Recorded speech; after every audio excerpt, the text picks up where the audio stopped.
Quer dizer que se eu sou um médico, um policial, um deputado, um doutor em física ou química, ou até um ator de cinema, e olho para o céu e vejo um rastro passando, e saio por aí dizendo: chemtrails existem.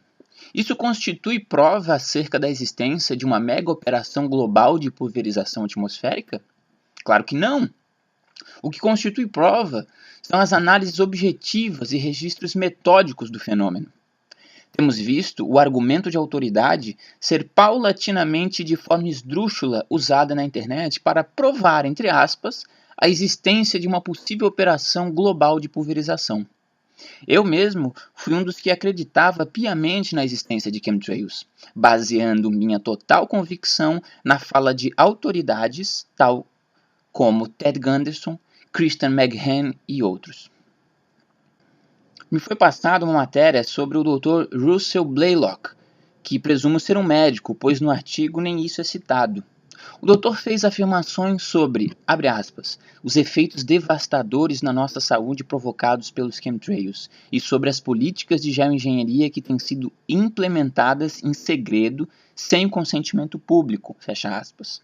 No entanto, está claro que estamos diante de uma situação que não traz nenhuma evidência nova ou argumentação objetiva sobre o tema. Apenas o que faz é reproduzir o mito previamente estabelecido na internet. Tanto no caso de Gunderson como McGahn ou Dr. Russell, vemos a mesma situação se repetir. A dita autoridade vê nos céus as trilhas, vê na internet o populacho dominante e, assim como qualquer indivíduo comum, infere que existe uma operação clandestina global de pulverização atmosférica. As autoridades estão na mesma condição de conhecimento que nós, réis mortais. Não é por ser médico, ex-agente da polícia ou engenheiro ambiental da Força Aérea que esta pessoa está num patamar de conhecimento acima dos que não possuem essas patentes. No fundo, as armas que estas autoridades possuem são as mesmas que nós. O emaranhado de informações da internet e nossos próprios olhos, capazes de ver as trilhas no céu. Dos três, a única que efetivamente teve contato com algo a mais que a internet foi Christian McGahn. Falaremos sobre ela mais adiante. Vejamos as palavras de Dr. Russell Blaylock. Abre aspas. A internet está repleta de histórias sobre chemtrails e sobre a geoengenharia como meio de combate ao aquecimento global. E até recentemente, eu aceitei tais histórias de uma forma leve. Uma das principais razões para o meu cepticismo foi porque raramente vi nos céus o que essas histórias descreviam, mas ao longo dos últimos anos tenho notado um grande número de rastros e admito que não são como os rastros que eu via no céu quando criança. Fecha aspas. Veja que ele assume claramente que o seu conhecimento acerca do tema é oriundo da internet e do fato de ter notado essas trilhas no céu. Ou seja, é somente uma pessoa reproduzindo o senso comum. Senso este que afirma que essas trilhas não existiam antigamente e que aviões não podem gerar chemtrails permanentes. O que nós já descartamos porque neste vídeo nós já comprovamos através de literatura científica que remonta a 1956 que essas trilhas existem, sempre existiram e podem sim tornar-se permanentes no céu. Isso é senso comum. Essas trilhas sempre existiram, elas só estão sendo mais vistas hoje em dia por causa do estúpido e crescente aumento do tráfego aéreo comercial. Se estas autoridades, entre aspas, tivessem, ao invés de somente olhado para o céu, registrado com câmeras profissionais e rastreado essas aeronaves, saberiam que elas são aeronaves comerciais ordinárias e não aviões pulverizadores clandestinos. Muitas pessoas, assim como nós, fizeram este metódico trabalho de durante mais de um ano fotografar e rastrear as aeronaves pulverizadoras, entre aspas. O resultado chegado por todos os que já fizeram isso é sempre o mesmo. São aeronaves comerciais ordinárias, com registro e número de voo. Uma das figuras mais centrais nessa questão do argumento de autoridade é o Ted Gunderson. Os Chem Believers, os ativistas da geoengenharia, recorrem o tempo todo ao argumento de Ted Gunderson para poder afirmar e tentar provar a existência da geoengenharia. O Ted Gunderson, ele não está por dentro de absolutamente nada. Ele é um ex-chefe do FBI aposentado, ele é um senhor aposentado que passa o dia em casa, ele tem acesso às mesmas informações que nós temos, o que Ted Gunderson tem acesso é ao acúmulo de informações e desinformações da internet e os seus próprios olhos para olhar para o céu e ver as trilhas. Ted Gunderson não tem acesso a laboratórios, não tem acesso a aviões de pesquisa, ele não tem acesso a nada. Ele é somente um senhor aposentado que, tal como nós, recebeu este montante de informações da internet, olhou para o céu, viu as trilhas, somou A com B e concluiu por si próprio que existe uma mega operação clandestina global de pulverização. O Ted Gunderson não está acima de ninguém e o seu argumento não constitui prova de nada. A última questão aqui é sobre Kristen McGahn, que foi a última que surgiu nessa história, né? O último argumento de autoridade que hoje em dia está sobrepondo até o Ted Gunderson é a Kristen McGahn. O caso de Kristen McGahn, que tomou grandes proporções na internet nos últimos anos, por se tratar de uma ex-funcionária das Forças Aéreas norte-americanas, é bem interessante. Dentre os três citados, Kristen McGahn, sem dúvida nenhuma, constitui o caso mais intrigante. McGahn afirma ter tido contato durante seus trabalhos nas Forças Aéreas com certos materiais sem procedência e identificação e disse que estes materiais eram algo como alumínio e bário. Estas são as únicas informações que McGahn possui. Fora isso, ela não sabe se realmente esses produtos foram usados em algum tipo de pulverização ou se seu propósito era qualquer outro. Na verdade, essas evidências, que deixam muito a desejar, são as melhores evidências que temos para alegar uma mega conspiração global de pulverização. A própria McGahn afirma, abre aspas, sei que a maioria dos rastros vistos no mundo são contrails permanentes, mas aqui nos Estados Unidos existem também os projetos de pulverização. Veja que interessante, a própria McGahn, que para os Cam Believers é como uma autoridade, afirma que a maioria dos rastros vistos no mundo são de condensação permanente. E que o que ela vem tentando provar é somente a existência de projetos locais em curso nos Estados Unidos. McGahn, mesmo tendo acesso ao ambiente militar, não consegue nem sequer provar a existência de pequenos projetos locais. Quem dirá provar a existência de uma mega operação global de pulverização? I'm asking you to just be clear when you use terms So like I can't give it a percentage, but I will tell you this: there are people who say that every trail in the sky is a chemtrail. That is false. You turn people like Mr. Baboff by saying that every trail is Right. it's not. It is not. Ou seja, o que antes parecia algo extremamente sólido, né? O que se acreditava é que essas autoridades estariam afirmando a existência de chemtrails baseado em profundo estudo, baseado no fato de que essas pessoas teriam contato com esferas superiores governamentais, né, acesso a materiais que nós não temos. Mas no fundo, se você der uma pequena estudada na questão dessas três autoridades, elas não são autoridades de nada. Elas não têm o menor cacife para dizer nada. O acesso que elas têm à informação é o mesmo acesso que nós temos.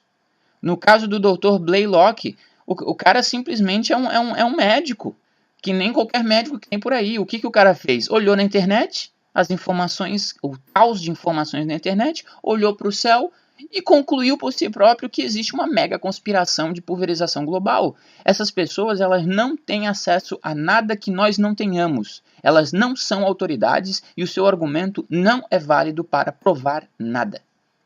O que pode provar algo é a pesquisa empírica. É você sair, fotografar, filmar, rastrear, registrar, intercalar as informações e chegar a conclusões científicas, a conclusões metódicas. Sair por aí afirmando que Beltrano disse isso e McGahn disse aquilo, isso daí é achismo. Não constitui prova empírica sobre o fenômeno. Vamos falar um pouquinho também sobre os documentários que também são utilizados como argumento de autoridade, né? Temos alguns documentários, dentre eles o mais conhecido entre os Cam Believers, que é o documentário What in the World Are They Spraying? Vamos dar uma analisada nesse documentário para ver o que podemos extrair daí, né? O documentário What in the World Are They Spraying? De Michael Murphy tenta promover a teoria da conspiração dos chemtrails, que afirma que rastros duradouros são, na verdade, o resultado de operações secretas de pulverização do governo, e propõe uma explicação possível, a de que as trilhas são parte do projeto de geoengenharia envolvendo injeção de grandes quantidades de alumínio na atmosfera para bloquear os raios de sol. As premissas básicas do filme são: 1. Chemtrails normais desaparecem rapidamente. 2. Os cientistas têm falado sobre geoengenharia usando alumínios pulverizado a partir de aviões. 3. Desde 1999, trilhas passaram a ser observadas persistindo por um longo tempo no céu. 4. Os testes em vários locais ao nível do solo encontraram diferentes níveis de alumínio. 5. Monsanto está geneticamente modificando culturas resistentes ao alumínio. 6. O governo nega qualquer pulverização ou geoengenharia. Portanto, conclusão, as trilhas são de alumínio que está sendo pulverizado como parte de um projeto de geoengenharia secreta do governo. Agora vamos pegar esses 6 itens e vamos destrinchá-los um por um. Primeiro item: rastros normais podem persistir e se espalhar? Esse raciocínio é meio suspeito, mesmo se você aceitar todos os pontos. Mas onde realmente cai é que ele é baseado em uma premissa falsa, que rastros normais rapidamente desaparecem. Na realidade, rastros normais podem persistir por horas e se espalhar no céu e cobrir várias porções do céu. Se eles fazem isso ou não é inteiramente dependente das condições atmosféricas que o avião está voando. Por isso depende do clima e da altitude do avião. Isso é algo que tem sido observado desde 1921. Basta olhar para qualquer livro sobre o tempo, como os que já foram apresentados na primeira parte deste documentário, que remontam uma literatura científica que vai a 1956. Ou seja, os aviões geram trilhas permanentes e essas trilhas podem se expandir e se transformar em nuvens, cirros e cirros-estratos, cobrindo uma boa porção do céu. Isso aí é um fato, isso acontece. Chemtrails podem persistir no céu. O primeiro ponto já está quebrado. Eles testaram lodo e não água. Número 2, né? Ponto número 2. Eles testaram lodo e não água. Assim, o filme é baseado em uma premissa falsa e baseia-se em uma falsa conclusão inevitável. E sobre os testes de alumínio? Você pode encontrar os testes mencionados no filme aqui. E eu posto para vocês aqui esta fotografia onde a gente vê os resultados, né? O laudo. E a questão é a seguinte. A questão de fundo aqui é que eles estão testando lodo em vez de água. Lodo é água misturada com sujeira. A sujeira possui naturalmente 7% de alumínio. Isso é tudo o que eles estão encontrando. O primeiro resultado de alumínio é a partir da lagoa, discutido no início da parte 3 do documentário, e é 375.000 UG/L. O que eles não mencionaram é que é a partir da lagoa de sedimentos, lama. Assim, essencialmente, não é a água do teste, e sim testado a quantidade de alumínio no solo. Então, isso é 375 mg/kg para os sedimentos que se estabeleceu em uma lagoa ao longo de vários anos. Isso é realmente muito baixo. Concentração de alumínio no solo varia de 0,07% a 10%, mas é normalmente de 7,1% ou de 71.000 mg/kg. A quantidade de alumínio encontrado na lama é muito facilmente explicada pela poeira soprada pelo vento. É baixo, provavelmente porque é uma lagoa nova. Depois há as leituras de chuva. 33, 262, 650, 188, 525, 881, 84, 815, 350, 3450, 2190 UG/L. Valores muito diferentes, alguns de alta sonoridade, alguns baixos, mas não são fornecidos pormenores que correlacionam estes números diferentes às atividades de chemtrails. Se esta variação foi devido à pulverização aérea, então certamente uma contrapartida seria encontrada. Estes números simplesmente nos dizem que testes diferentes produziram resultados diferentes. Ele não nos diz o porquê. Não há detalhes sobre o procedimento de amostragem usadas, ou as condições meteorológicas antes dos ensaios. Também não disse quais são os níveis separados de alumínio que podem ser encontrados sob estas condições. A água da chuva contém partículas de poeira no ar. A quantidade de partículas vai variar muito com base no tempo. Uma amostra de uma breve tempestade intensa após um período de seca lhe daria mais partículas do que uma amostra colhida no meio de vários dias de chuva. A quantidade de partículas na amostra também varia de acordo com o tempo que o recipiente é deixado exposto. A poeira irá precipitar sobre o recipiente se for deixado de fora por um tempo, aumentando a quantidade de alumínio encontrado. Todos esses testes estão realmente nos dizendo quanta poeira a amostra foi contaminada com. Quanto alumínio há normalmente na poeira? Uma pergunta interessante. Quanto de alumínio há normalmente na poeira? Vamos dizer que é quase o mesmo que a quantidade de alumínio no solo, embora seja provavelmente mais elevado. Quanta poeira há na chuva? Segundo Edward Free, da United States Bureau of Soils, em seu livro O Movimento do Material do Solo pelo Vento, em testes realizados por T. Sandier, a água da chuva continha 25.000 a 172.000 UG/L de partículas. Mas ele observa, abre aspas, à medida que as quantidades de chuva e neve que caíram nos diversos casos não são dadas, os números são de pouco valor. As primeiras gotas de uma tempestade de chuva, naturalmente, contêm a maior porcentagem de pó, e com a tempestade contínua, o ar gradualmente se torna limpo. Ainda assim, se apenas 1% dos valores mais baixos foram alumínio, então isso é ainda 250 UG/L. E em uma estimativa plausível de 10% de gama superior, que é 17.200 UG/L, uma gama que cobre facilmente os resultados observados no teste. Veja também o Canadian Journal of Earth Science, volume 4 de 1967. Apresenta uma amostra de alumínio em chuva na gama de 520 UG/L e 1120 mg/L, mais de 13 diferentes testes.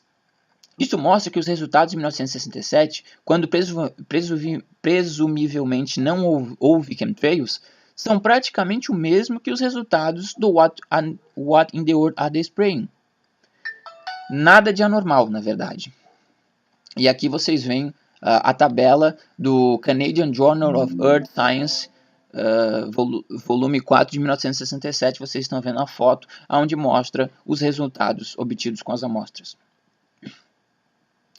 Os testes de solo são onde um erro típico é feito, misturando a porcentagem do metal em uma substância, que é o solo, com as porcentagens típicas de outros. Como observado, o alumínio do solo varia naturalmente de 0,07 a 10%. O alumínio está em todos os lugares em diferentes quantidades. O alumínio é uma das substâncias mais abundantes no solo do planeta inteiro. Então é claro que se você for fazer qualquer tipo de teste de solo, você vai encontrar quantidades de alumínio. Não que haja uma pulverização conspiratória global, mas é simplesmente os valores que são encontrados no mundo todo. O alumínio faz parte da composição natural do solo do nosso planeta. O alumínio é o elemento metálico mais abundante na crosta da Terra. Cerca de 8% do solo é de alumínio. Em alguns lugares, como as Ilhas Havaianas, é de 30% a 60%. O alumínio está em todos os lugares, nos alimentos que comemos, no ar que respiramos, como poeira. O alumínio está diretamente em contato com a gente, em latas de refrigerante, utensílios de cozinha, construção, transporte, etc. A quantidade de alumínio em qualquer localização varia naturalmente. Em alguns lugares há muito, em outros há muito pouco. A contaminação de amostras com alumínio é muito comum devido à sua abundância e uso comum. A menos que as amostras de controle sejam cuidadosas e bem tomadas, os resultados são muitas vezes extremamente imprecisos. Agora vamos para um próximo tópico, a questão da Monsanto, né? Culturas resistentes a alumínio têm sido um objetivo por mais de 100 anos. E sabendo agora que o alumínio é muito comum e abundante, isso também vai nos responder por que a Monsanto gostaria de desenvolver culturas resistentes ao alumínio. Ela vai aumentar os rendimentos em áreas com solo ácido, dada a presença ubíqua de alumínio no solo e ao fato de que os níveis de íons de alumínio, devido à acidez do solo, têm sido um problema conhecido por 100 anos. Não é surpreendente que alguém iria tentar fazer culturas com maior resistência a ele. Aqui está a Gazeta Botânico da Universidade de Chicago, volume 71, página 159, a partir de 1921. É a foto que vocês estão olhando aí, onde já mostra essa preocupação com o alumínio no solo, a acidez do solo e a criação de novas culturas capazes de resistir a essa acidez. Observe a referência ao fundo, abre aspas, o alumínio como um fator na fertilidade do solo.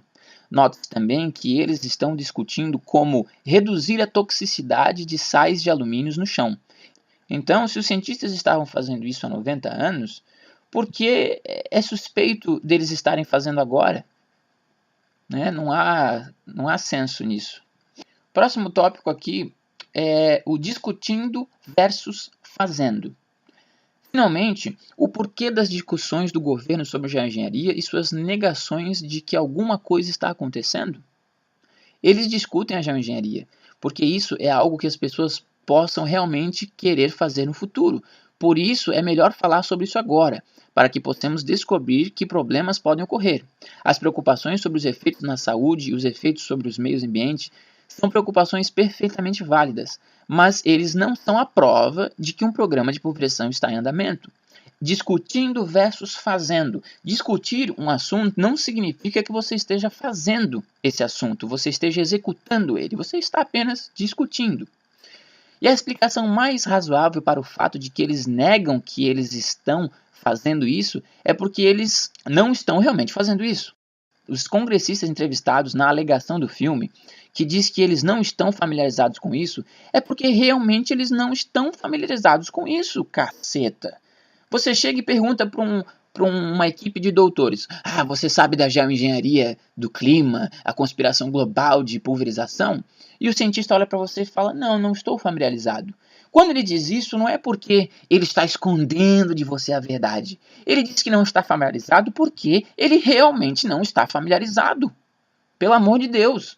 Eles não querem falar sobre isso não por saberem algo sobre o assunto. Não há nada de sinistro acontecendo lá. Os congressistas não estão simplesmente familiarizados com este método particular de geoengenharia teórica, ou provavelmente qualquer método de geoengenharia conspiratória. Então, quando eles são abordados por alguém que intensamente pergunta sobre o assunto, então é perfeitamente compreensível que eles não queiram falar. O filme apresenta as conferências sobre geoengenharia como se elas fossem de alguma forma operações secretas e clandestinas que precisam ser reveladas ao público. Na verdade, geoengenharia desse tipo tem sido discutida por pelo menos 60 anos. A discussão tem saído constantemente nas notícias, muitas vezes notícias de primeira página, desde 2006, e tem vindo a fazer ocasionais notícias regulares desde a década de 1980, com milhares de trabalhos e pesquisas acessíveis ao público ao longo dos últimos 60 anos. Não há evidências de que qualquer um estava fazendo isso há 60 anos atrás, ou seja, uma conspiração global de pulverização, e não há evidência de que qualquer um esteja fazendo isso em 2006. E ninguém está fazendo isso agora. As recusas não são admissões. Discutir algo é o mesmo que fazê-lo?